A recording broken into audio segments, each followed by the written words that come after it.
नमस्कार दोस्तों, मैं राजेश कुमार। आज हम बात करेंगे वैकल्पिक चिकित्सा पद्धतियों को प्रोत्साहन बहुत ज़रूरी है। विश्व होम्योपैथिक दिवस के विशेष अवसर पर राजस्थान पत्रिका के एडिटोरियल में छपा है कि मरीजों के लिए घातक है किसी एक चिकित्सा पद्धति का एकाधिकार। सही बात है। अगर हम पूरी तरीके से एक ही चिकित्सा व्यवस्था पर डिपेंड हो जाएंगे तो वो चिकित्सा पद्धति तो ज़्यादा हावी हो जाएगी मरीजों पे। इसलिए हमें सभी चिकित्सा पद्धतियों को बराबर का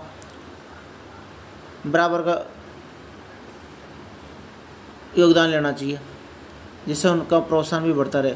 स्वास्थ्य का अधिकार विधेयक राजस्थान में पास होने के बाद जो स्थिति उत्पन्न है उसने स्वास्थ्य सेवा के संबंध में कई सवाल पैदा कर दिए। क्योंकि अभी कानून के विरोध में निजी जो प्राइवेट हॉस्पिटल के डॉक्टर्स थे वो हड़ताल पर चले गए, जिससे सारी स्वास्थ्य सेवाएं तंत्र चरमरा गई राजस्थान में। तो इस संकट से सबसे बड़ा प्रश्न ये पैदा हो गया कि क्या एक चिकित्सा पद्धति पर इतनी अधिक निर्भरता उचित है या नहीं है। और दूसरा बड़ा प्रश्न यह है कि राइट टू हेल्थ में आम जन को क्या सभी चिकित्सा पद्धतियों तक पहुँच का अधिकार नहीं होना चाहिए। क्या केवल राइट टू हेल्थ विधेयक के माध्यम से एलोपैथी चिकित्सा पद्धति उपलब्ध कराना ही शासन की जिम्मेदारी है? क्यों नहीं उन्होंने होम्योपैथिक और आयुर्वेदिक को इसमें शामिल नहीं किया? विश्व के सर्वाधिक प्रचलित चिकित्सा पद्धति का चिकित्सा सेवा पर एकाधिकार होने के कारण इस चिकित्सा पद्धति से जुड़ा वर्ग अपनी मांगों को मनवाने में बेहतर स्थिति में। बात सही है। जिसका जितना बड़ा संकट है उसमें उतनी बड़ी ताकत। तो उसी प्रकार से अगर हम एलोपैथी को ही ज़्यादा प्रोत्साहन देंगे तो उसकी ताकत तो बढ़नी है। ऐसे बहुत सारे अवसर आए हैं जब वैकल्पिक चिकित्सा पद्धतियों ने अपने औचित्य और अपनी उपयोगिता को अच्छे से सिद्ध किया है। जैसे महामारी के टाइम में मरीजों को मदद मिली, जैसे ब्लैक फंगस हुआ था उस टाइम में, एक हृदय रोग। तो ऐसी जटिलता वाली जो बीमारियाँ हुई थी उसमें होम्योपैथिक ने अपना बहुत बड़ा योगदान दिया था। इस प्रकार अभी गायों के लिए एक लंपी रोग आया था राजस्थान में, तो उसमें होम्योपैथी ने अपनी भूमिका अदा की थी। कोरोना संकट के समय भी हमने ये चीज़ों को अच्छे से देखा कि विश्व के सर्वाधिक प्रचलित इस चिकित्सा पद्धति की उसकी एक सीमाएँ है कि हम उस बीमारी से कोई इलाज ही नहीं ले पा रहे थे एलोपैथिक से। इसलिए वैश्विक महामारी ने पूरे विश्व की अर्थव्यवस्था को उस टाइम में निचोड़ कर रख दिया था। लेकिन उस रोग के प्रसार में मनुष्य रोग के निदान में साधनों की सीमितता जैसे ही उजागर हुई वैसे ही मांग और आपूर्ति का अर्थशास्त्र हावी हो गया। ऑक्सीजन की डिमांड हो गई तो मार्केट में ब्लैक मार्केट में उसकी कमी होते ही बाजार के सौदागर हावी हो गए। तो एलोपैथी चिकित्सा व्यवस्था जुड़े हर किसी ने इसका भरपूर लाभ उठाया। बात सही है। उस टाइम एक इंजेक्शन कितने रुपए में मिल रहा था, कम से कम 10 गुना कॉस्टली मिल रहा था मार्केट में। इसके बावजूद भी कोरोना संकट के समय एलोपैथी चिकित्सा पद्धति का ढांचा चरमराता हुआ अपर्याप्त सिद्ध हुआ। इस संकट के समय वैकल्पिक चिकित्सा पद्धति ने भी अपनी अहम भूमिका निभाई। होम्योपैथी चिकित्सा पद्धति को थोड़ा प्रोत्साहित कर एलोपैथी चिकित्सा पद्धति पर निर्भरता को कम किया जा सकता है। इसलिए सरकार का इस ओर ध्यान जाना बहुत ज़रूरी है, क्योंकि हमारा देश अभी भी अशिक्षा, गरीबी और आधारभूत ढांचे की कमी को फेस कर रहा है, जिससे चिकित्सा सेवाओं पे खर्चा बहुत व्यय राष्ट्र, राज्य और व्यक्ति की अर्थव्यवस्था को विपरीत रूप से प्रभावित करता है। क्योंकि खर्चा ये बहुत महंगी दवाई आती है तो खर्चा ज़्यादा होगा, राष्ट्र का भी खर्चा होगा, राज्य का भी खर्चा ज़्यादा, उससे हमारी अर्थव्यवस्था की रीढ़ की हड्डी कमज़ोर होगी।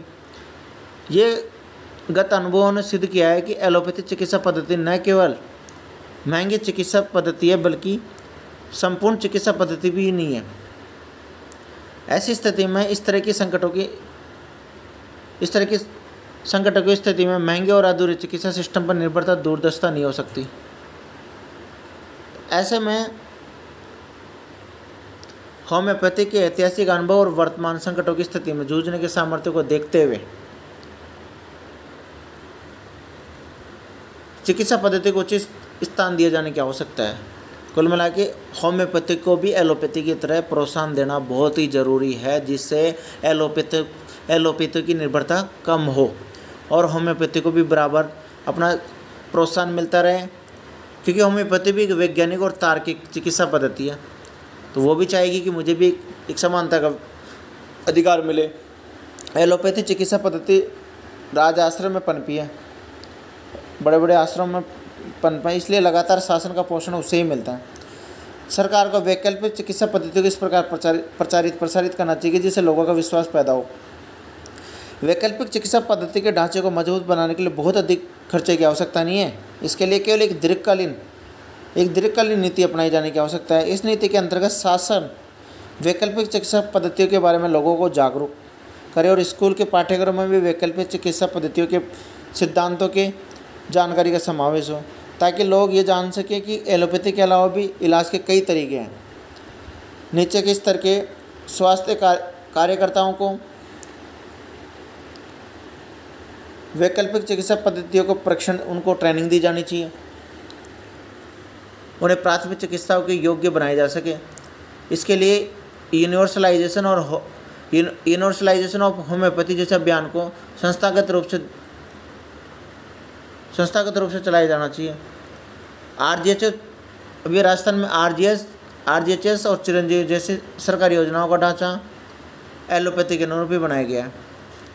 तो क्यों नहीं RGHS और चिरंजीवी योजनाओं के अंतर्गत सरकार के बजट का एक बहुत बड़ा हिस्सा एलोपैथी के हिस्से में चला जाता है। तो होम्योपैथी के सिद्धांतों को ध्यान में रखकर इस योजना को प्रोत्साहित किया जाना चाहिए। कुल मिला के जो RGHS और चिरंजीवी योजनाएं एलोपैथी के अनुसार बनाया गया, तो सरकार को होम्योपैथी के सिद्धांतों को ध्यान में रखकर इस योजना को प्रसारित करना चाहिए। तो इससे क्या होगा कि न केवल चिकित्सा सेवा की पहुंच बढ़ेगी बल्कि राजकोष पर भार भी कम होगा।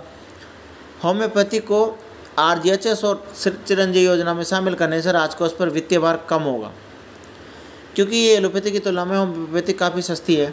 RGHS और चिरंजीवी योजना के लाभार्थियों को वैकल्पिक चिकित्सा पद्धति से उपचार का अवसर उपलब्ध होगा। स्वास्थ्य सेवा की पहुंच को दायरा बढ़ेगा, वैकल्पिक चिकित्सा पद्धतियों को पहुंच बढ़ेगी। होम्योपैथी के इंडोर सुविधायुक्त हॉस्पिटल खुलने से न केवल आमजन को राहत मिलेगी बल्कि रोजगार के अवसर भी बढ़ेंगे और बेहतर चिकित्सा सुविधाएं उपलब्ध होगी। ये वैकल्पिक चिकित्सा पद्धतियों को प्रोत्साहित करने का उचित समय है। तो कुल मिला के सरकार को अभी वैकल्पिक चिकित्सा पद्धतियों को प्रोत्साहन देना बहुत ज़रूरी है, जिससे एलोपैथी पे भार कम हो और हर मरीज़ की पहुंच भी आसान हो जाए और सरकार का अर्थव्यवस्था का जो बजट है वो भी, उस पर भी भार कम हो जाए। तो धन्यवाद दोस्तों।